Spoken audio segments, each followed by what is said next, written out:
welcome to another episode of Full Retard. I'm your guest host, that crazy butterfly lady. Today we have a story from r/ChoosingBeggars. Choosing Beggar in the wheelchair. I bought a new fold-up electric wheelchair. Folds like a pushchair that I hoped I could use alongside my actual manual chair, but it didn't suit my needs. Bought a power attachment instead, so popped it up for sale on eBay. Ticked the local pickup only option, but said if people wanted to pay for their own courier, if not local, I would charge $20 extra to package it. It cost me $780, and as it came when I was in hospital for 6 weeks, I missed the returns window, so I was selling a brand new chair for $600. Along comes Mrs. Choosy Beggar, who first submits a buy now offer of $300. I decline and counter offer for the full asking price. She goes up in 50s until she gets to $550, where I accept. She then messages me and tells me that I have to deliver it to her house 200 miles away from mine. I tell her no, but if she finds a courier that she pays for, I will package it up for $20. Even told her I found a local man with a van who'll do it for $60, which I thought for the size was a great cost. She said no.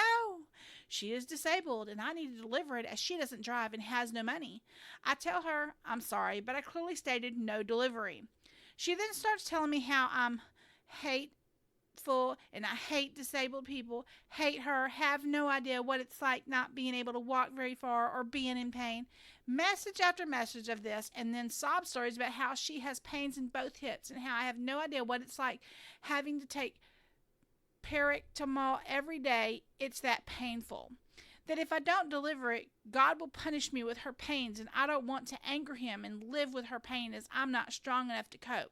I then tell her that I am also disabled, as I have explained in the selling info, that I cannot walk or stand, live in chronic full body pain that even fentanyl and morphine don't touch, and that I get it must be hard, but to answer is still no. That the money is she saving from the cost of the chair, new from the company, is still saving even paying for the courier or wait and find one local to her. Wheelchairs are one of the most popular items for sale on eBay, as qualifying for an NHS chair is hard.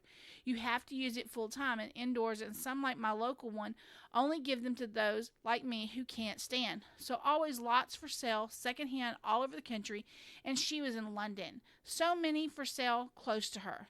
Before the torrent of abuse, I was about to say that I saw her address was on the way to my best friend's house, and that for a bit of petrol money, I would drop it off at her home when I'm passing in a few weeks. She burnt that bridge. She then tried to say I was making up stuff and trying to one-up her disability, and no one is as disabled as that. Like, sadly, there are people much more disabled than me, and I'm making that stuff up to try to stop her reporting me to the police for discriminating a disabled person. I blocked her. Later that day, I got an offer for the full price of the chair, and they drove to collect it the next day, and the woman was newly disabled, and this was her first wheelchair. We're now good friends, and I'm helping her negotiate the challenging and lonely world of being disabled, applying for disability benefits, and adapt to life in general when you become disabled. I'm so glad it was her who bought it and that I've been able to help her and gain a friend in the process, along with the Choosing Beggar giving me a good laugh. Thanks for listening. Like, subscribe, and follow us.